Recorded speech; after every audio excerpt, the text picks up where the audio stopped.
আসসালামু আলাইকুম সবাইকে। নতুন একটি সাপোর্ট ভিডিওতে আপনাদের আবার স্বাগত। এই ভিডিওতে আমরা যেটা নিয়ে আলোচনা করব সেটা হলো যে ওয়ার্ডপ্রেস এর বিভিন্ন ধরনের টুলস যেগুলো আমরা আসলে ক্লাসের মধ্যে কভার করতে পারি না, সেই টপিক।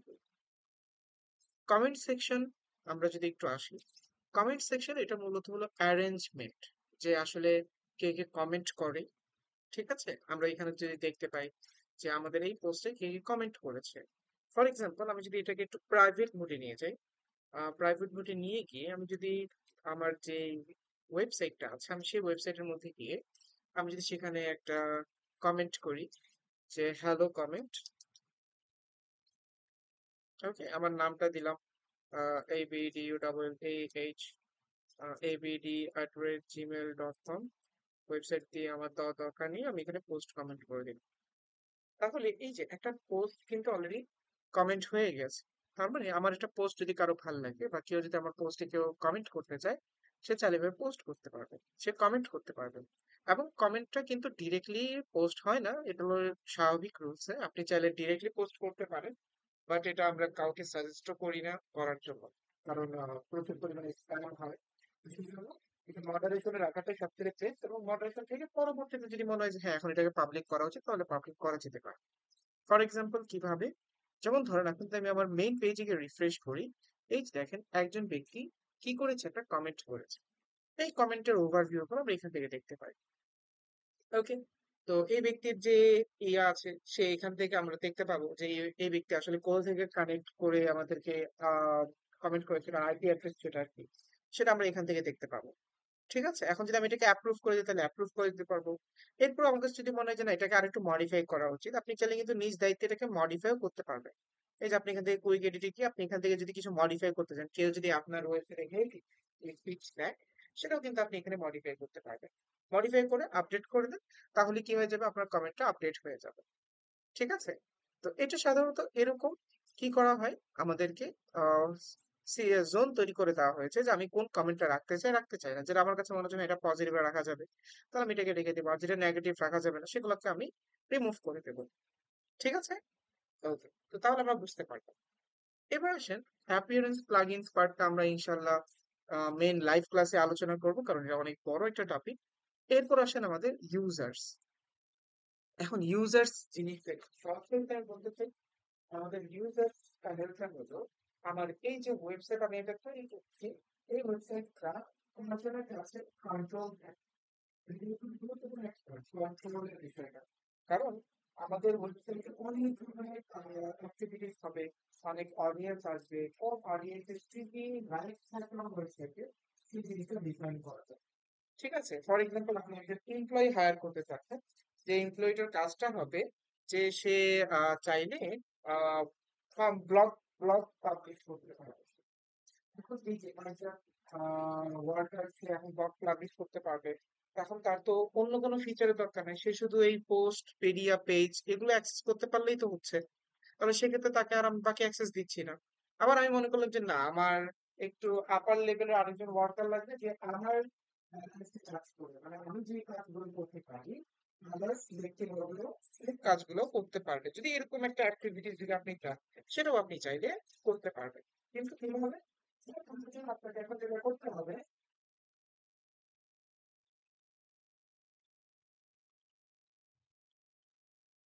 আচ্ছা,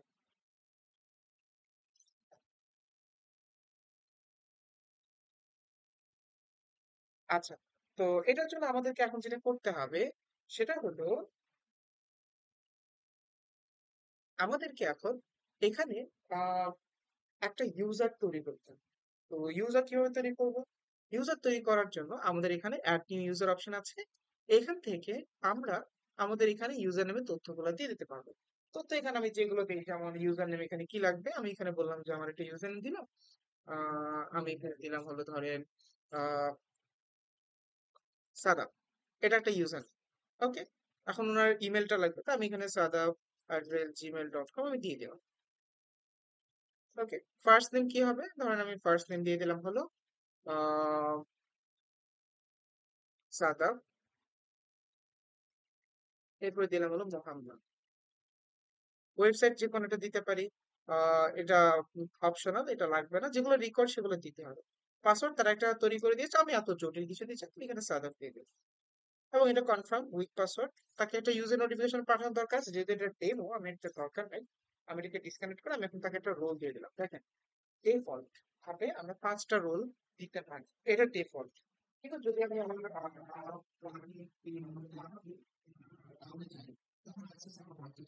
ক্ষেত্র বিশেষে, ঠিক আছে, তো এখানে মাত্র এখন 5টা আছে। আপনি যদি এখানে দেখেন সাবস্ক্রাইবার হলো সবচাইতে নিচের পার্সন। সাবস্ক্রাইবার মানে কি, এই ব্যক্তির আসলে কোনো অ্যাক্সেসই থাকবে না, সে শুধুমাত্র আসবে, দেখবে যে আমার কি কি ধরনের অ্যাক্টিভিটিস হচ্ছে। ধরেন আমার একটা ব্লগ পোস্ট হচ্ছে, সে এটা পড়তে চাইলে পড়তে পারবে, এরকম। মানে একজন সাবস্ক্রাইবার যে এরকম অ্যাক্সেস পায়। তো ধরেন আমি যদি এটা এখন একটা লোকাল হোস্টে যাই, আমি এখন চলে গেলাম ধরেন লোকাল হোস্ট, আমি এখান থেকে আমাদের প্রজেক্ট, প্রজেক্ট থেকে আমি এখন ডাব্লিউপি অ্যাডমিন চলে গেলাম। চলে যাওয়ার পর আমি এখানে সাদা, এবং এখানে আমি অ্যাডমিন দিয়ে দিলাম। আচ্ছা, সাদা দিয়ে দিলাম। এই যে দেখেন তার কোনো অ্যাক্সেসই নেই, সে শুধুমাত্র আমার ওয়েবসাইটে কয়টা ব্লগ পাবলিশ হচ্ছে সেটাই সে দেখতে পাবে। এই যে দেখেন আর কোনো অ্যাক্সেস সে পাচ্ছে। ঠিক তেমনই ভাবে যদি আমি এখন তাকে একটু বাড়ি, যেমন আমি তাকে এখন সাদা শুধুমাত্র ইউজার হিসেবে না দিয়ে আমি তাকে এখন যেটা করলাম যে না তুমি এখন আরেকটু রোল বেশি নাও, কন্ট্রিবিউটর। তাহলে কি হবে, তো কন্ট্রিবিউটর যে হবে সে হলো যে ওয়েবসাইটে পোস্ট করতে পারবে, ঠিক আছে। তো পোস্ট করতে পারবে, পোস্টিং কার্যক্রমগুলো সে সম্পূর্ণরূপে করতে পারবে। যেমন কিন্তু এখানে আবার ইয়ে আছে যে সে পোস্ট করবে, কিন্তু সেই পোস্টগুলো কি হবে না, সে পোস্টগুলো কিন্তু পাবলিশ হবে না। যেমন এখানে অল পোস্ট আছে, add new post. Add new পোস্টে ক্লিক করলে এখানে যে আপনি যদি কোনো পোস্ট করেন, এই যে দেখেন সাবমিট ফর রিভিউতে চলে যাবে। কোথায় চলে যাবে? সাবমিট ফর রিভিউতে। তো আপনি চাইলে এটা তার কি করতে পারছেন না, কাজ করতে পারছেন না। আবার হ্যাঁ, কেউ কমেন্ট করছে, আপনি এই কমেন্টগুলো এখানে দেখতে পাচ্ছেন। আপনার কিন্তু রিপ্লাই করার কোনো অপশন এখানে দেওয়া হচ্ছে না। তাহলে আমরা বুঝতে পারছি যে একজন সাবস্ক্রাইবার শুধু পোস্ট করতে পারে, একজন কন্ট্রিবিউটর পোস্ট করতেও পারে, আবার লিখতেও পারে, তবে এটা পাবলিক হবে কিনা এটা যারা আপার লেভেলে আছে তারা চিন্তা করবে। যেমন আমি কন্ট্রিবিউটরের জায়গায় এখন আমি তাকে অথর দিলাম, এখন সে পোস্ট পাবলিশ করতে পারবে। যেমন ধরেন এখন যদি আমি একটু যাই, রিফ্রেশ করি, এই যে এখন আমি যদি এখানে পোস্টে যাই, পোস্টে গেলাম, আমি এখানে অ্যাড নিউ পোস্টে গেলাম, এই যে সে এখন ডিরেক্ট পাবলিশ করতে পারবে, ঠিক আছে। তো তার মানে তার পোস্ট পাবলিশিং এর ক্ষেত্রে কোনো প্রবলেম হবে না। ওকে, এডিটর যে সে পোস্ট সবকিছুই করতে পারবে কন্ট্রিবিউটর পর্যন্ত, তবে অন্য কারো যদি পোস্ট অ্যাপ্রুভ করার প্রয়োজন পড়ে সে সেটাও করতে পারবে, ঠিক আছে। ধরেন তাহলে আমাকে এখন আরেকজন অ্যাক্সেস বানাইতে হবে, আমি তাহলে আরেকটা অ্যাক্সেস বানাই, আরেকজন কন্ট্রিবিউটর নেই। ধরেন আমি অ্যাড নিউ ইউজার, আমি এখানে দিয়ে দিলাম হলো তানজিল, ঠিক আছে। তানজিল @gmail.com, ঠিক আছে। তাই এখানে আমি আহমেদ তানজিল, ওয়েবসাইট নেই, পাসওয়ার্ড দিয়ে দিলাম তানজিল, এবং সে কি, সে একজন কন্ট্রিবিউটর হবে। ওকে, তো সবকিছু ওকে, কনফার্ম উইক পাসওয়ার্ড, আমার এটা পাঠানোর দরকার নেই। ওকে, ধরে নিলাম তানজিল এখন কিছু পোস্ট করতে চাচ্ছে। আমি এখন এখানে গেলাম, আমি এখানে আমাদের যে ইয়াটা আছে, লোকাল হোস্ট আছে, আমি সেখানে চলে গেলাম।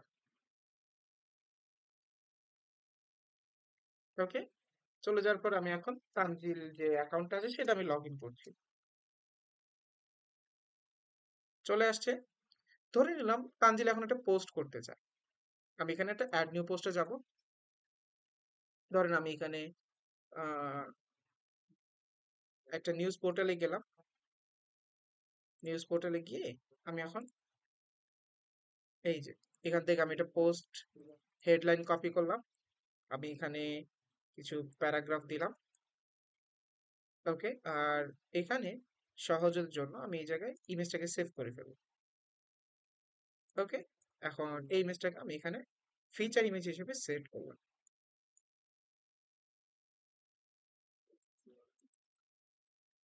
ও, আমি দেখেন এখানে কিন্তু আমি ফিচার ইমেজে সেট করতে পারবো না, আমি একজন কন্ট্রিবিউটর হওয়ার কারণে। যদি আমি অথর হতাম তাহলে আমি অ্যাড করতে পারতাম, বাট আমি এখানে এখন সাবমিট ফর রিভিউতে চলে গেলাম, এখন এটা সাবমিট ফর রিভিউতে চলে গেছে। ওকে, এখন আসেন আমি যদি এখানে দেখি, আমার এই জায়গায় পোস্ট সেকশনটা যদি আমি অল পোস্ট চেক আউট করি, এই যে তাহমিদ নামে একজন ব্যক্তি কি করেছে, তানজিল নামে একজন ব্যক্তি এখানে পোস্ট করছে, তাই না, মানে এডিট করছে বা এরকম একটা কাজ করতেছে। তো আমার ধরেন আমি এখন এখান থেকে রিড নিয়ে নিলাম, আমার এটা এখন দরকার নাই। তো তখন যেটা করতে পারবো, আমি যদি অল পোস্টে যাই, এই যেটা এখন অলরেডি পেন্টিং আছে, তো যদি আমি এখন এখানে আসি, ঠিক আছে আসলাম, আসার পর যদি আমি একটু রিফ্রেশ করি, এখন এই পোস্টটা পেন্ডিং পজিশনে চলে যাবে। ওকে, এই যে পেন্ডিং পজিশনে আছে, আমি একটু রিফ্রেশ করলাম, এখন আমি এটাকে এডিট করে পাবলিশ করতে পারবো। তার মানে একজন এটা তো আমার, তাই না, এখন যদি অথর কি করতে পারবে, যদি আমি এখানে আসি, অল পোস্টে যাই, এই যে, আচ্ছা, অথরও এখানে তেমন কিছু করতে পারবে না। তাহলে এখানে আমরা একটু আসি ইউজার প্যানেল থেকে, আবার অল ইউজার, আহ সাদাফ কি করছিল, সাদাফ একজন অথর, তাকে এখন আমি এডিটর বানিয়ে দেবো। আমরা যেটা বলছিলাম যে আমাদের এডিটর আসলে সব ধরনের অ্যাক্সেস করতে পারে। তো এডিটর গেলাম, এডিটর গিয়ে আমি এখানে সেভ করে দিলাম। এখন যদি আমি একটু এখানে রিফ্রেশ করি, এই যে দেখেন, একজন এডিটর, সে এখন চাইলে এটা এডিট করে এটা পাবলিশও করতে পারবে। তার মানে নিজের পোস্টও সে অটোমেটিক করতে পারবে, আরেকজনকেও সে পাবলিশ করতে পারবে। এবং কমেন্ট সেকশন দেখি সে কমেন্টের রেসপন্সও সে করতে পারবে, অ্যাপ্রুভও সে করতে পারবে। তার মানে সে পোস্ট পর্যন্ত যতটুকু কার্যক্রম করা দরকার সে ততটুকু পর্যন্তই করতে পারবে, এবং লাস্ট মোমেন্টে যে অ্যাডমিনিস্ট্রেটর, সে সব করতে পারবে। বুঝতে পেরেছি, অ্যাডমিনিস্ট্রেটর মানে কি, সব অ্যাক্সেস সে পেয়ে যাবে। তো আমরা বিষয়টা বুঝতে পারলাম যে আসলে আমাদের এই জায়গায় কি কি রয়েছে। ওকে, তো আমাদের এতগুলো ফাইলের অপশনের দরকার, আমরা এগুলোকে রিমুভ করে দিই। এখন আমরা আসি টুলস অপশন। এই টুলস অপশনটা অনেক ইম্পর্টেন্ট। কেন বলতেছি, ক্ষেত্র বিশেষে আমার এই টুলস এর অবশ্য প্রচুর হেল্প নেওয়া লাগে। ওকে, যেমন এখানে অ্যাভেলেবল টুলস, আমরা এখানে আহ এখানে দেখতে পাচ্ছি categories and tag converter. Categories and tag converter মানে কি, এই যে আপনি যদি এখানে কোনো জায়গা থেকে ক্যাটাগরিজ এন্ড ট্যাগ কনভার্ট করে নিয়ে আসতে চান, তাহলে এখানে একটা কনভার্টার সিস্টেম আছে, অ্যাডন্স আছে, আপনি সেটাকে ব্যবহার করে সেটাকে ব্যবহার করতে পারেন। সে এখানে একটা অপরচুনিটি সে আপনার জন্য দিচ্ছে, এখন আপনি যদি চান আপনি ইউজ করতে পারেন। ঠিক তেমনি ভাবে ইম্পোর্ট এক্সপোর্ট, ধরুন আপনার কোনো কন্টেন্ট আপনি এখানে কয়েকটা প্ল্যাটফর্ম আছে, ব্লগার, লাইভ জার্নাল, এই কোম্পানিগুলোর সাথে ওয়ার্ডপ্রেসের কোলাবোরেশন আছে। যদি ধরুন আপনি আগে ব্লগার ইউজ করতেন, অথবা আপনি এখন ওয়ার্ডপ্রেস ইউজ করেন, এবং আপনি দেখতে পাবেন আপনি এখন কোথায় চলে যাবেন, ব্লগারে সুইচ করবেন। এগুলো যেহেতু সবগুলোই সিমিলার প্ল্যাটফর্ম, তো সবগুলোর মধ্যে কিছু না কিছু সিমিলারিটি সবগুলোই রয়েছে, এবং তারা রেখেছে যেন একটা বলা যায় যে ক্রস প্ল্যাটফর্মের যেন এক্সপেরিয়েন্স অডিয়েন্সটা নিতে পারে। তো সেই ক্ষেত্রে কেউ যদি এখন মনে করেন যে ব্লগার থেকে এখন ওয়ার্ডপ্রেসে যেতে চায়, ওয়ার্ডপ্রেস থেকে ব্লগারে আসতে চায়, তাহলে তাদের জন্য ওই অপরচুনিটি অপশনটা তারা রেখেছে। এখন এখানে হবেটা কি, ধরেন আপনি যদি কোনো ব্লগার থেকে সুইচ করতে চান, তাহলে তাদের কিছু অ্যাডস আছে, আপনি যদি সেগুলোকে ব্যবহার করেন, তাহলে সেটার বিনিময়ে আপনি চাইলে ওদের অ্যাক্সেস গুলো করতে পারবেন। যদি আপনি ওয়ার্ডপ্রেস টু ওয়ার্ডপ্রেস করেন তাহলে এখানে আছে, যদি আপনি টামব্লার থেকে ইউজ করেন তাহলে এটা আছে, আরএসএস ফিড থেকে যদি আপনি চেঞ্জ পোস্ট করতে চান, লাইভ জার্নাল থেকে আনতে চান, সেগুলো আপনার উপর আপনি নিতে পারবেন, ঠিক যেমন নিতেও পারবেন, আবার আপনি ওয়ার্ডপ্রেসের ডেটাগুলোকে এক্সপোর্টও করতে পারবেন, যেটা আপনি এখানে দেখতে পাচ্ছেন, তাই না? ওকে, সাইট হেলথ কি করে, আপনার ওয়েবসাইটের কন্ডিশনটা কি, সে এটাকে কি করে সুন্দরভাবে সে করে, সে রিসেট করে দেয়, বা আমরা একটা আপডেট দেয় যে আপনার ওয়েবসাইটের কন্ডিশনটা কি অবস্থায় আছে। যেমন এখানে আমরা দেখতে পাচ্ছি এখন 3টা ক্রিটিক্যাল ইস্যু করে দিতে আছে, কেন আছে, কারণ ভার্সন আপডেট করা হয় নাই, এটা এটা সমস্যা। তো এখন কথা হলো, এটা যেহেতু লোকাল হোস্টে, তো এগুলো অনেকগুলা আননেসেসারি প্রবলেম দেখানো হবে, কারণ এখন তো লাইভ সার্ভারে থাকলে অনেকগুলো প্রবলেম সলিউশন এমনি অটোমেটিক হয়ে যেত। তো আসলে আমরা এই সাইট হেলথটা তখনই চেক করবো যখন আমাদের ওয়েবসাইটটা রেডি এবং আমরা হোস্টিং এর মধ্যে লাইভ করে রাখছি তখন। ওকে, আচ্ছা, export personal data. Export personal data মানে কি, এই যে this tool helps site owners comply with local laws and regulation by exporting known data for given user in a zip file. সাদা, তানজিল, এই পার্সনগুলো স্পেসিফিক ডেটাগুলোকে আমার কাজ করা উচিত, ঠিক আছে? তো সেক্ষেত্রে এই যে আপনি তখন যদি চান যে ওর ডেটাগুলো কিভাবে আমি আলাদা করে করতে চাই, তো তখন আপনি কি করবেন, এই যে এখানে tanjil@gmail.com এর একটা রিকোয়েস্ট আপনি পাঠাবেন, এবং সেই রিকোয়েস্ট এখানে আসবে, মানে এটা ওয়ার্ডপ্রেস রেডি করবে, রেডি করে আপনার এখানে দিবে যে হ্যাঁ রিকোয়েস্টটা আসছে, এবং আপনি যদি চান ডাউনলোড করতে ডাউনলোড করতে পারবে। ফর এক্সাম্পল আমি এখানে দিলাম হলো একজন ইউজার নিয়ে আসি, তানজিলিটা নিয়ে আসি।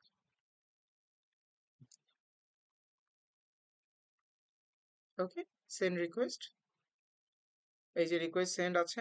এখন আমি তার এই যে ডাউনলোড পার্সোনাল ডাটা যদি আমি এখন করতে চাই, তো আমি এখন পার্সোনাল ডাটা ডাউনলোডে ক্লিক করব। এখন এই পর্যন্ত সে পর্যন্ত যা যা কাজ করেছে, এই যে সবগুলো ফাইল ডাউনলোড হয়ে গেল এবং আমি এখান থেকে সবগুলো তথ্য পেয়ে গেলাম। বিষয়টা বুঝতে পেরেছি? এই যে এইভাবে কাজ করে। ওকে, আমার মনে হচ্ছে এখন এখন কমপ্লিট রিকোয়েস্ট কমপ্লিট করে ফেলছে। এখন এটা আবার রিকোয়েস্টটা চলে যাবে। এখন আমার এটা যদি রিমুভ করে ফেলতে চাই, রিমুভও করা যাবে। ঠিক আছে, কোনো একটা স্পেসিফিক অডিয়েন্সে যদি কোনো ডেটা আমি কালেক্ট করতে চাই, ঠিক এভাবে করবো। ইরেজ করতে চাইলে আমি সেটা সেম প্রসেসেই আগাবো। ইরেজ মানে কি, ধরেন তানজিল আর আমার আন্ডারে কাজ করে না, তাহলে আমি এখন কি করবো, তানজিলকে তার এখানে রাখবো না। তাহলে তানজিলকে আমার আন্ডারে যদি কাজ না করে, আমি সেটা ডিরেক্ট রিমুভ করতে চাই, তাহলে আমি তাকে এইভাবে রিমুভ করবো। ডিরেক্টলি আমি যদি তার ইউজার প্যানেল থেকে তাকে যদি আমি ডিলিট করে দিই, ধর আমি তো এখান থেকে চাইলে ইউজার থেকে আমি যেখানে ডিলিট করতে পারি, তাহলে যেটা হবে, তাই সে যে অনেকগুলো ধরনের এই যে কাজ করছে, সে কন্ট্রিবিউশন দিচ্ছে, সে পোস্ট করেছে, এগুলো সব একসাথে রিমুভ হয়ে যেতে পারে। বা আমার তানজিলের পোস্টকৃত ডেটাগুলো প্রবলেম হতে পারে। তো সেই জন্য তার ডেটাগুলো যদি আমার ইরেজ করতে হয়, তাহলে আমরা কি করতে হবে, ইরেজ করার আগে আমরা এখানে আসবো, এখানে এসে তাকে একটা রিকোয়েস্ট করব, রিকোয়েস্ট করতে বলবো। রিকোয়েস্ট করলে এরপরে এই যে রিকোয়েস্ট আসে, এখন আমি তার কি করব, রিকোয়েস্টটা কমপ্লিট করব। ওকে, কমপ্লিট করার আগে তার কাজগুলোর যে অ্যাক্সেসিবিলিটি, সে যেগুলো করেছে এগুলো তো আমার অ্যাসেট, এগুলো তো আমি তাকে ডেভেলপ করে রেখে আমি তার কাছ থেকে অ্যাসেট হিসেবে তৈরি করেছি, সেগুলো যেন আমার ওয়েবসাইটে থাকে। বুঝতে পেরেছি? এরপর আসেন theme file editor, plug in file editor. এটা অ্যাপিয়ারেন্স এবং প্লাগইনস এর সাথে কানেক্টেড। তো এগুলো আমরা ইনশাআল্লাহ যখন অ্যাপিয়ারেন্স এবং প্লাগইনস আসবে, তখন আমরা এগুলোকে বিস্তারিত ব্রিফ আলোচনা করব। এরপর আসেন সেটিংস। সেটিংস এর এখানে আছে জেনারেল, লাইটিং, রিডিং। জেনারেল পার্টে গিয়ে আপনি আপনার ওয়েবসাইটে যদি কিছু পরিবর্তন, মডিফিকেশন করতে চান, সেগুলো করতে হবে। আমরা যখন ওয়েবসাইট গুলোকে সেট আপ করি, তখন দেখা যায় যে আমাদের ওয়েবসাইট সেট আপের পরবর্তীতে আমাদের এখানে অনেক ধরনের কি থাকে, দেখা যাচ্ছে যে চেঞ্জেস আনার প্রয়োজন পড়ে। আপনি হয়তো ওয়েবসাইট সেটআপ করার সময় টাইটেল দিয়েছেন একটা, কিন্তু এখন পরিবর্তন হয়ে আরেকটা হবে। যেমন আমি এখন বললাম যে সাপোর্ট প্রজেক্ট ক্লাস, আমি এখানে একটা ক্লাস দিয়ে দিলাম, এটা এখানে অ্যাড করে দিলাম। যদি কোনো ট্যাগলাইন দিতে চান, যদি কোনো সাইট আইকন দিতে চান, যেটা এখন এখানে কানেক্ট করবে, সেটা আপনি এখান থেকে করতে পারেন। ওয়েব অ্যাড্রেস এগুলো এখানে দেখাচ্ছে, বাট এগুলো ক্ষেত্রে বেশি চেঞ্জ হতে পারে। আপনার অ্যাডমিনিস্ট্রেশন ইমেল অ্যাড্রেস এটা আছে, আমি যদি চাই যে না, আমার এটা লাগবে না, আমার অন্য আরেকটা লাগবে, সেটা এখানে অ্যাড করতে পারবেন।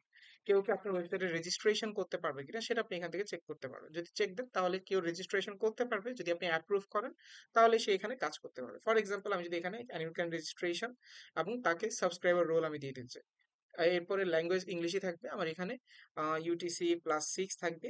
এরপরে ডেট ফরম্যাট আছে, টাইম ফরম্যাট, আমরা সবকিছু ওকে। এখন আমি সেভ চেঞ্জ করবো।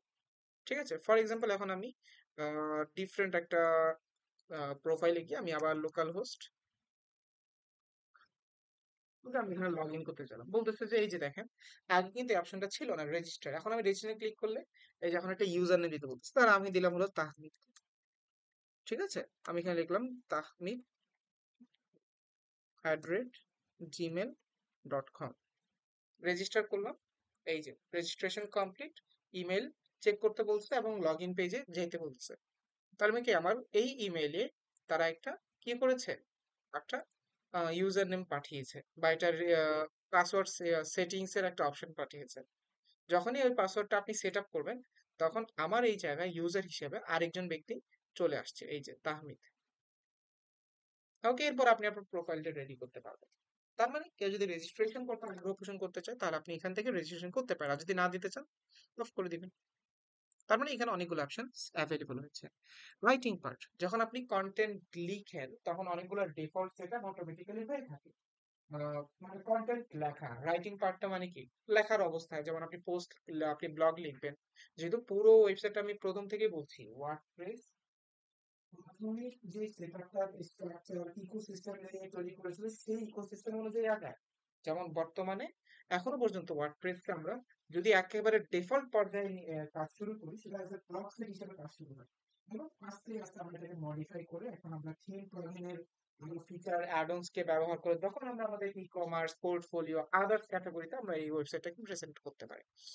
তো সেই জন্য আমাদের এই বেসিক সেটিং সবগুলোই কিন্তু আমাদের ওয়ার্ডপ্রেস ব্লগের সাথে কম্পেয়ার, মানে কি কম্পেয়ার, আমরা ব্লগের সাথে মিলাইতে পারবো, রিলেট করতে পারি। এখন ধরেন আপনি ব্লগ পোস্ট লেখেন, ব্লগ পোস্ট লেখার ক্ষেত্রে ডিফল্ট একটা ক্যাটাগরি সিলেক্টেড অলওয়েজ থাকে। আপনি এখানে নতুন করে পোস্টে যান, আর অ্যাড নিউ পোস্টে যান, অ্যাড নিউ পোস্ট, এখানে গিয়ে দেখবেন আপনি এখানে কিন্তু এই যে একটা ক্যাটাগরি আছে যেটা ডিফল্ট আকারে আনক্যাটাগরিজই থাকে। ঠিক আছে? তো তার মানে এটা একটা আনক্যাটাগরাইজ ডিফল্ট হিসেবে রাখতেই হবে। ডিফল্ট এটাকে না রাখলে কোনটা রাখতে চান সেটা রাখতে পারেন। এটা একটা কাজ করতে পারেন। এরপর আছে default post format. Post format বলতে কি, একটা মানুষ তো অনেক ধরনের পোস্টই করতে পারে। যেমন সে কি করতে পারে, অনেকগুলো স্লাইডারের কম্বিনেশন, অনেকগুলো ইমেজের কম্বিনেশন একটা স্লাইডার পোস্ট হতে পারে, একটা ভিডিও পোস্ট হতে পারে। তো পোস্টে অনেক ক্যাটাগরি হয়। তো স্ট্যান্ডার্ড মানে হলো যে কোনো একটা হতে পারে, এটা একটা স্ট্যান্ডার্ড ম্যাটেরিয়াল। মানে হলো অল ইন ওয়ান কোলাবোরেশন বা কন্ট্রিবিউশনের মাধ্যমে এই পোস্টটা কি হবে, এখন কাজ করবে অনেকটা এরকম করে। পোস্ট ভায়া ইমেল, এটা আমরা খুব কম ব্যবহার করি। আমি আমার লাইফ খুব কম রেয়ারলি ব্যবহার করেছি। আমি হলো এই যে এখন আমি যদি একটা ব্লগ পোস্ট করতে চাই, আমার ইচ্ছা হলো যে আমি একটা ব্লগ পোস্ট করবো, তাহলে আমি কি করব? পোস্ট সেকশনে যাব, পোস্ট সেকশনে গিয়ে অ্যাড নিউ পোস্ট করব, তাই না? কিন্তু অনেক সময় হয় যে আমি আসলে ওয়েবসাইটে লগ ইন না থেকেও যদি পোস্ট করার আগ্রহ পোষণ করতে চাই, বা আমি তো ওয়েবসাইটে লগ ইন নেই, আমি হয়তো বা এখন আমার ডিভাইস থেকে দূরে আছি, আমার কম্পিউটার থেকে দূরে আছি। তো আমি এখন ডিভাইস কম্পিউটারের বাহিরে গিয়ে আমি কিভাবে মোবাইলে আমি একটা ব্লগ পোস্ট করে ফেলতে পারি? তো সেটার জন্য অপশন দেওয়া আছে ইমেইলের মাধ্যমে, চাইলে আপনি পোস্ট করতে পারেন। এই যে ওয়ার্ডপ্রেস বাই ইমেল, মানে ওয়ার্ডপ্রেসে পোস্ট করার জন্য এবং ইমেলের মাধ্যমে, তাহলে আমার সিক্রেট ইমেল অ্যাকাউন্ট একটা জেনারেট করতে হবে। তো এই জিনিসটা আমরা কখনো তেমন একটা কাজ করি না এখন পর্যন্ত, কোনো ক্লায়েন্ট তেমন একটা এইভাবে এটাকে ব্যবহার করে না। But আপনি যদি মনে হয় যে আপনার ক্লায়েন্ট এগুলো খুবই ব্যবহার করতে হবে, তাহলে আপনি সেগুলোকে অ্যাড করে দিতে পারেন। ঠিক আছে? এরপর আছে রিডিং পার্ট। এবার আসেন একজন রিডার যখন আমার ওয়েবসাইটে রিডিং করতে আসবে, তখন সে কি কি ফিচার গুলো দেখতে হবে। এই যে দেখেন, হোম পেজ কোনটা হবে সেটা তারা একটা নিজস্ব লেটেস্ট পোস্ট হিসেবে একটা পেজ তৈরি করে রাখে। যেমন ধরেন এই যে আমি এখানে যখন আমি আমার ওয়েবসাইটে যদি এখন ভিজিট করি, আমার ওয়েবসাইটে এখন কি আসতেছে, আমার যতগুলো ব্লগ প্রজেক্ট বা ব্লগ পোস্ট হয়েছে ততগুলো আমার এখানে দেখানো হচ্ছে। আমার রাইট? তো সেই ক্ষেত্রে আমার এখানে যদি 10টা ব্লগ পেস্ট হইতো, তাহলে আমার এখানে 10টা ব্লগ পোস্টই দেখানো হইতো। যদি আমি এখন এই যে আমার যদি পোস্ট নাম্বার 2টা যদি আমি এখন কি করি, কুইক এডিটের জায়গায় আমি যদি এখন এটাকে আম, এখানে এই যে পেন্টিং রিভিউ পাবলিশ করে আমি যদি এটাকে আপডেট করে দিই, ঠিক আছে? পাবলিশ করে দিলে কি হবে, এখন যদি আমি একটু এখানে চেক করি, আমার এখানে পাবলিশ প্রোডাক্টটা এখানে আবার দেখানো হচ্ছে, এই যে, ঠিক আছে? তো তাহলে আমরা বুঝতে পারছি কিভাবে আমার এই কন্টেন্টটা এখানে কাজ করছে। ওকে, তো এটা হলো বিষয় যে আমার এটা লেটেস্ট পোস্ট হিসেবে কাজ করছে। যদি আমি চাই যে না, আমার লেটেস্ট পোস্ট, আমার ডিফারেন্ট কোনো পোস্ট এখানে ইন্ট্রোডিউস করতে চাই আমি, সেটা আপনি এখানে করতে পারেন। স্ট্যাটিক পেজে আমি এখানে এখানে ক্লিক করে আমি এখানে একটা হোম পেজ সিলেক্ট করে দিতে পারি, একটা পোস্ট পেজ সিলেক্ট করে দিতে পারি, এটাও করা যেতে পারে। ব্লগ পোস্ট টোটাল কয়টা দেখানো হবে, যদি এরকম করে ব্লগ পোস্ট আপনি দেখাইতেই থাকেন, একসাথে তো 100 200 300 ব্লগ পোস্টও দেখানো যায়, বাট যত ব্লগ পোস্ট আপনি বাড়াবেন তত ওয়েবসাইট কিন্তু লোডিং টাইম বেড়ে যাবে, এটা আপনাকে মাথায় রাখতে হবে। তো লোডিং টাইম যেন না বেশি না হয়, তো এটার একটা স্ট্যান্ডার্ড হলো 10, বাট আপনি যদি বাড়াইতে চান ইটস আপ টু ইউ, আপনি বাড়াতেও পারেন, আপনি যদি কমাতে চান কমাতেও পারেন। ঠিক আছে? এরপর আসেন সিন্ডিকেশন ফিডস। সিন্ডিকেশন ফিডস জিনিসটা কি আসলে? সিন্ডিকেশন ফিড যে বিষয়টা হলো সেটা হলো যে আমরা যারা অনেকে আছে ডিজিটাল মার্কেটিং লেভেলে কাজ করে, ডিজিটাল মার্কেটারদের কিছু ব্লগ পোস্টের আরো কিছু অল্টারনেট কিছু বিষয় আছে যেগুলো তাদের কালেক্ট করতে হয়, যেটা ফিডস হিসাবে কানেক্টেড হয়। তো সেই ফিডস গুলো যদি কেউ কালেক্ট করতে চায় সেটাও সে নিতে পারে। যেমন আমি যদি এখানে দেখি, আমি লোকাল হোস্ট আমার যে ডোমেইন আছে আমি সেই ডোমেইনে গেলাম, এখানে যদি আমি ফিডস চেক করি, এখানে কোনো ফিডস বলতে, ওকে আমি যদি শুধু ফিডে যাই, এখানে ফিড বলতে কিছু নেই। ওকে, যদি আমি এখানে একটা লাইভ প্রজেক্টে যাই, তো এটা আমার একটা ক্লায়েন্ট প্রজেক্ট, আমি এখানে ফিডসে গেলাম। ওকে, এই যে এটা হলো ফিডস। ঠিক আছে? এই ফিডটা আসলে আমাদের যারা ডিজিটাল মার্কেট তারা অনেক বেশি ইউজ করে, কোনো তাদের বিভিন্ন ধরনের ব্যাকিং পারপাসে বিভিন্ন ধরনের কাজের রিজন হতে পারে। তো আপনি যদি চান যে feeds কি পরিমাণ দেখাবেন, এই জিনিসগুলো এখানে অপশন আছে। রেটিং প্যানেল আরেকটা পার্ট আছে, search engine visibility. Search engine visibility মানে কি, গুগল, বিং, মানে যতগুলো সার্চ ইঞ্জিন আছে তারা এখন আমার ওয়েবসাইট চাইলে অ্যাক্সেস করতে পারবে। কেন অ্যাক্সেস করতে পারবে? অ্যাক্সেস করতে পারবে রিজনটা হলো যে তারা অ্যাক্সেস করতে পারবে, অ্যাক্সেস করতে পারলে তারা আমার ওয়েবসাইটটাকে মানুষের সামনে প্রদর্শন করতে পারবে, প্রেজেন্ট করতে পারবে। এটা তখনই করবো যখন এটা ওয়েবসাইটটা রেডি হয়ে যাবে। এখন তো রেডি না, তাই এখন এটা যেভাবে আছে সেভাবেই থাকবে। যখন রেডি হবে তখন আমরা কি করতে পারবো, এটা নিয়ে কাজ করতে পারবো। ডিসকাশন, এই যে কমেন্ট সেকশন নিয়ে কাজ। আপনার ওয়েবসাইটে কে কমেন্ট করতে পারবে, কে কমেন্ট করতে পারবে না, টোটাল বিষয়টা এখানে কাজ করবে। বুঝতে পেরেছি। এই যে আপনি কি চান আসলে মানুষ এই যে attempt to notify any blogs linked from the post, ঠিক আছে, any blogs link from from the post, কেউ যদি ফর্মে পোস্ট করে সেটাও তার আপনাকে এখানে দেখানো হবে, ঠিক আছে। এরপরে link notification from other blogs, ping back and track ব্যাকের ক্ষেত্রে এটাও কাজ করবে। Submit comment on new post, এটাও কাজ করবে। আদার কমেন্ট সেটিংস, এখানেও আমরা এখানে কাজ করতে পারবো যে comment author must be fill out of name and email, ঠিক আছে। User must be register and logged into comment, automatically close comment on old post. তো এখন এগুলো যদি আপনি এগুলো চুজ করেন, যেটা হবে ইউজার মাস্ট বি রেজিস্টার, কেউ যদি লগ ইন করতে চায় তাকে অবশ্যই আপনার ওয়েবসাইটে রেজিস্টার থাকতে হবে। রেজিস্টার থাকলে সে পোস্ট করতে পারবে, অ্যানোনিমাস পোস্ট আপনি অ্যালাউ করবেন না, সেটা আপনি এখানে করতে পারেন। আর যদি কোনো ওল্ড পোস্ট, এখানে ওল্ড পোস্ট বলতে গেলে 14 দিনের একটা একটা ইয়া দিচ্ছে, ক্রাইটেরিয়া দিচ্ছে, আপনি বাড়াতে পারেন 30 দিন, 40 দিন, 100 দিন। তো 100 দিনের পরে যদি আপনার কাছে মনে হয় এটা একটা ওল্ড পোস্ট, এখন আপনি লেটেস্ট গুলো দেখাইতে চান শুধু, সেটা আপনি দেখাতে পারেন। আর যদি না চান তাহলে এটা আনটিক করে রাখতে পারেন। Show comment cookies after tag checkbox allowing comment author cookies to be set. Cookies অপশনটা কি আসলে? কুকিজ অপশনটা হলো যদি আমার ওয়েবসাইটে যারা ইউজার আসে তাদের যদি কি হয়, তাদের যদি একটা টপিকের উপর ইন্টারেস্ট থাকে, তাহলে কুকিজের মাধ্যমে আমি গুগলকে সেটা জানাবো যে এই টপিকের উপর আমার অডিয়েন্সের ইন্টারেস্ট আছে, তখন গুগল কি করবে, আপনার ওনাদের কাছে, ওনাদের প্ল্যাটফর্ম গুলোতে অ্যাডস পাঠাবে। এটাকে মূলত কুকি কালেকশন বলে, কুকির কাজটাই হলো এটা, ঠিক আছে। আরো কাজ আছে, অনেক ক্ষেত্রে আপনার অ্যাক্টিভিটিস চেক করা হয়, অ্যাক্টিভিটিস গুলোকে কানেক্ট করে রাখা হয়। তো এগুলো আপনার কিন্তু ডেইলি লাইফে অনেক বেশি ইজি করার পারপাসেও ব্যবহার করা হয়ে থাকে। তো অনেক কাজ আছে এই কুকির। তো সাধারণত মানে একেবারে ইয়ার ক্ষেত্রে এই জায়গাটা বেশি কাজ করে আর কি। ওকে, তো কুকির বিষয়টাতে আমরা এইভাবে কাজ করতে পারি।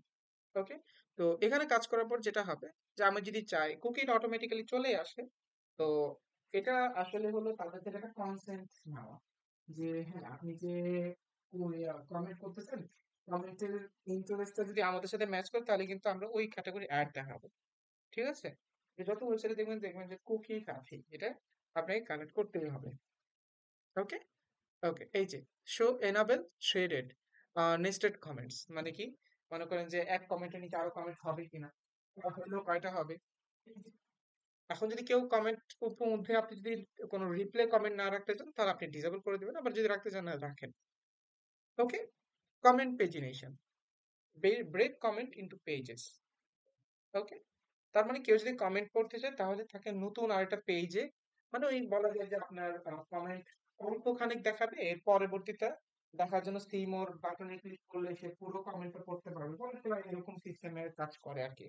যদি আপনি ইউজ করতে চান ইউজ করতে পারেন, না ইউজ করতে চাইলে দরকার নেই, যেমন এখানে ডিসকানেক্ট করে দেওয়া আছে, ঠিক আছে। কমেন্ট পেজ তো display by default last pages. Comment page যদি হয়, যদি আপনার কোনো কমেন্ট পেজ তৈরি করতে চান যেটা বললাম, তো এটাকে লাস্ট পেজে তারা ডিসপ্লে করতে চাচ্ছে, ঠিক আছে।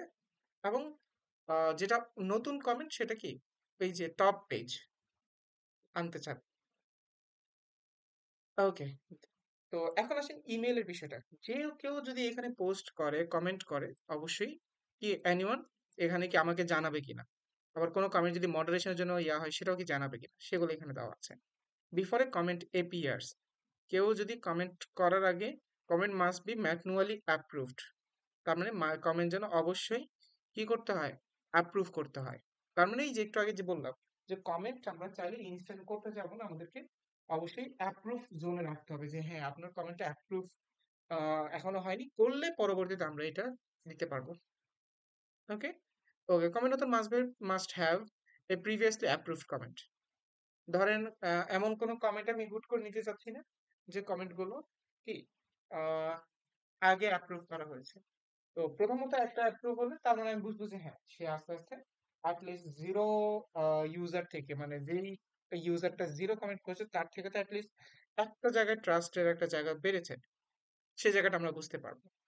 কমেন্ট মডারেশন, এই যে এখন এখানে বলতেছে যে যদি আপনি এমন কোনো জিনিস দেখেন যেখানে কমেন্ট আপনার কাছে মনে হচ্ছে এইসব ওয়ার্ড গুলো আপনি আপনার কমেন্টে রাখতে চাচ্ছেন না, ঠিক আছে? যেমন আমি চাচ্ছি যে আমার কমেন্টে কেউ ফ্লাওয়ার ওয়ার্ড ইউজ করতে পারবে না, কারণ ফ্লাওয়ার ওয়ার্ড যদি কেউ ইউজ করে তাহলে আমি তাকে মডারেশনে পাঠাবো। এই যে এরকম একটা ইয়াতে গেলে এখন আপনার মডারেশনে চলে যাচ্ছে, যে সে কেউ আর কমেন্ট ফ্লাওয়ার ইউজ করতে পারবে না। ওকে, ডিসঅ্যালাউড সে মানে হলো কমেন্ট একটা হলো যে কি করা, ইয়াতে পাঠানো, মডারেশনে পাঠানো, যে চেক করে আপনার যদি মনে হয় যে কমেন্ট আমি অ্যালাউ করতে চাই অ্যালাউ করবো। আর একটা হলো একেবারে স্প্যাম ফোল্ডারে পাঠিয়ে দেওয়া, যে না আমার এই কমেন্টটা স্প্যাম।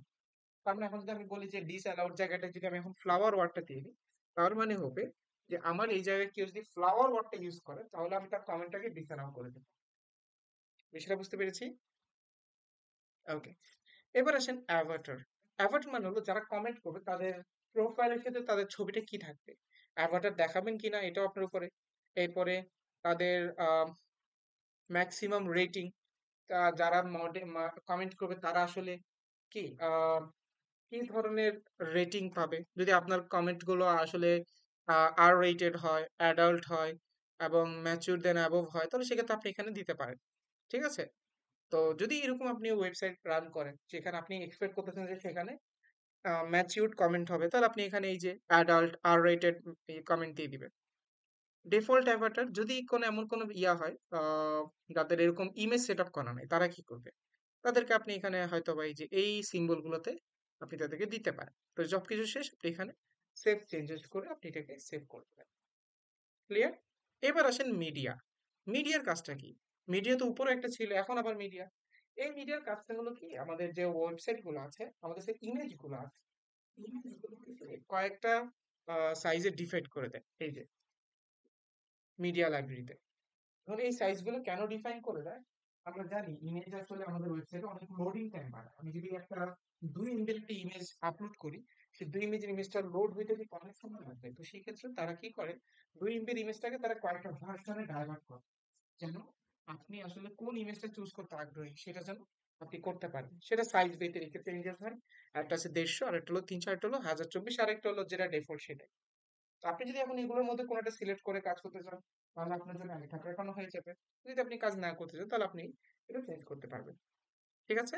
ওকে, পারমালিঙ্ক এটা খুবই গুরুত্বপূর্ণ। পারমালিঙ্ক কি বলে? আমার ডোমেনের সাথে যে ইউআরএলটা নতুন তৈরি হয় সেটাই হলো পারমালিঙ্ক। ফর এক্সাম্পল আমি যদি আমার এই জায়গাটায় আসি, আমি আমার একেবারে মেইন পেজে আছি, তাই না? এটা হলো কি আমার ইউআরএল। কিন্তু যদি আমি এই যে এই ব্লকটা করতে আগ্রহ পোষণ করে আমি যদি নতুন ট্যাবে যাই, দেখেন তো আমার এখানে অতিরিক্ত কিছু ইউআরএল তৈরি হয়েছে না, মানে আরো কিছু আহ, শব্দ যোগ হয়েছে। এইটাই হলো আমার পারমালিঙ্ক। এখন তারা এখানে বলতেছে আপনি যে পোস্ট গুলো করবেন, সেই পোস্টের পারমালিঙ্কটা কিন্তু সাধারণত এরকম হবে, যেটা আপনি এখানে রিলেট করতে পারলে দেখেন এই যে এরকমই হচ্ছে। তা আমি চাচ্ছি না আমারটা একটু গোছানো হোক। গোছানোটা কিভাবে করতে চান? এই যে কোন দিন পোস্ট হয়েছে আর নামটা দিয়ে দিবেন, এরকম হতে পারে। অথবা মাসের নাম আর নামটা দিয়ে দিতে পারেন। অথবা শুধুমাত্র এই যে জাস্ট 1 2 3 নামের একটা কিছু দিতে পারেন। সাজেস্টেড বিষয়টা হলো আপনি এখান থেকে যে কোনো ধরনের ইউআরএল তৈরি করতে পারেন। সাজেস্টেড হলো পোস্ট নেমটা রাখা। পোস্ট নেম মানে কি, আপনার হেডলাইনে যা থাকবে সেটাই হবে আপনার ইউআরএল সেটা। এই ক্ষেত্রে আমাদের ডিজিটাল মার্কেটিং এর জন্য এই কাজটা অনেক বেশি হেল্প করে। যদি আমি এখন যাই, এই যে দেখেন এখন ইউআরএলটা আমার এখানে যেটা আছে সেটাই হয়েছে। ওকে, তো আশা করি আমরা এই জিনিসটা ক্লিয়ার বুঝতে পেরেছি। লাস্ট পার্সন হলো কাস্টম স্ট্রাকচার। এটা আপনি যদি নিজের মতো করে কাস্টমাইজ করতে চান সেটা আপনি এখান থেকে করতে পারেন। এরপর আছে ক্যাটাগরি বেস। ধরেন কোন একটা ব্যক্তি ক্যাটাগরি বেস পড়াশোনা করতে চায়, মানে কন্টেন্ট পড়তে চাচ্ছে। আমি যদি এখানে দেখি আমার এখানে শুধু আনক্যাটাগরাইজ নামে একটা অপশন আছে। তো কেউ যদি এরকম হয় যে সে শুধুমাত্র আনক্যাটাগরাইজ কন্টেন্টটাই পড়তে চায়, এখানে ক্লিক করলে এই যে আনক্যাটাগরাইজ এর যে ইউআরএলটা, এটা কিরকম তৈরি হচ্ছে, এখন আপনি এটার জায়গাতে কি অন্য কিছু অ্যাড করতে চান কিনা, সেটাও এই জায়গায় কি করতে পারবেন, এই চাইলে অ্যাড করতে পারেন। এটা আপনার উপর, আপনি যদি এগুলোকে চেঞ্জ করতে চান। তবে ক্যাটাগরি বেস যেটা থাকে সেটাই ভালো। তারপরে যদি অনেক সময় আমি দেখেছি যে মডিফাই করার প্রয়োজন পড়ে ক্লায়েন্টের এক্সপেকটেশন মিলানোর জন্য। তো সেই জন্য আমরা যদি মডিফাই করতে চাই, এটা অপশন এখানে আছে। Last option is privacy. প্রাইভেসির মধ্যে কি থাকবে, সাধারণত আমাদের পুরো ওয়েবসাইটের একটা প্রাইভেসি পলিসি পেজ থাকা উচিত। এটা প্রতিটা সার্চ ইঞ্জিনই সাজেস্ট করে যে আপনাদের একটা প্রাইভেসি পলিসি পেজ থাকতে হবে। ঠিক আছে? আপনি যদি আজকে AdSense এর টার্গেট নিয়ে কাজ করেন, অ্যাফিলিয়েশন এর টার্গেট নিয়ে কাজ করেন, যেখানে আপনার অডিয়েন্সরা গুগল সার্চ করে আসবে, তখন আপনার প্রাইভেসি পলিসি নিজের মতো করে অপটিমাইজ করে কাজ করতে হবে অবশ্যই। ঠিক আছে? তো প্রাইভেসি পলিসি তারা এখানে সেট আপ করে রাখছে। যদি আপনার মনে হয় যে এই প্রাইভেসি পলিসি আপনি ইউজ করবেন, সেটা আপনি করতে পারেন। আদারওয়াইজ আপনি নিজের জন্য আলাদা প্রাইভেসি পলিসি পেজ তৈরি করে নিতে পারেন।